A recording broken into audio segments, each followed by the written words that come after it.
What's up, everybody? Chris Cole here, and I'm on the range, and I want to talk a little bit about my philosophy to the finish position. I don't think it's a subject that's discussed a lot. I think I'm guilty of it too. We discuss an awful lot about how to move away and how to turn and how to kind of create downswing patterns. But then once we've hit the ball, what happens next? And golf is not played on the range, and it's not played technically. It's played by getting the ball around the golf course. And I genuinely feel that if we have a better understanding into how we should finish on each respective shot, we can rewind it back and have a better understanding of how to set up to a ball for each shot, how to leverage back for each shot relative to what we need to do. So let's take a look a bit closer. I think, personally, the best players at this game have a great deal of separation from their hands to their body post-impact. They are able to get into that position there with the hands much lower and the club higher, which means the club has released and extended down the line with ease. And it's all right saying just extend your arms out, but if you haven't loaded well enough into the backswing, you can't get there. So we could spend our energies and times trying to perfect the backswing, but the follow-through looks a little funky. If that sounds like you, start the other way.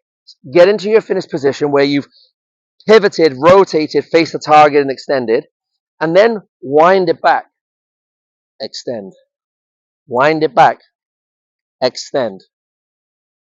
And you'll get the feeling, because you've started at your destination, your ideal destination, of how to rewind and recreate. Rewind and recreate. If we can start this sort of reverse engineering mentality, we'll have much more success. So let's take a look at that in a full swing perspective. Extend and pivot. Extend and pivot. See how I got everything away from me here, very wide on the follow through. Great.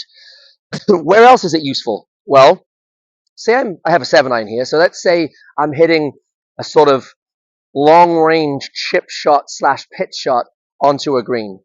Well, if I would ever use a 7-iron from range, I'm usually planning on running this ball up. So I'm going to obviously have a back setup with the ball position more back in my stance, handle more forward, okay? Why would we never ever ask why a player would set up like that? Yes, it's the way you do it, but why? Well, really, if I'm not trying to get the ball in the air, I want an abbreviated follow through. So that's going to have the club head below the hands, much straighter with the left arm here.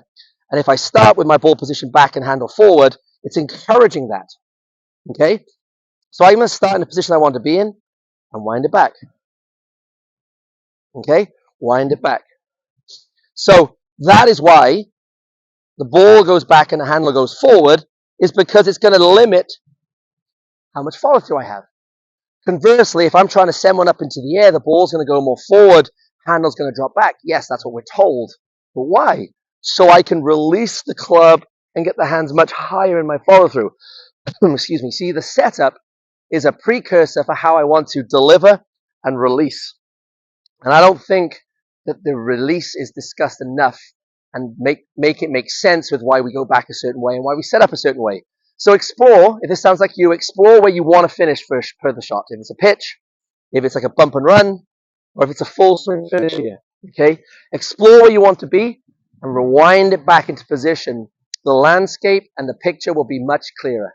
Good luck, everybody.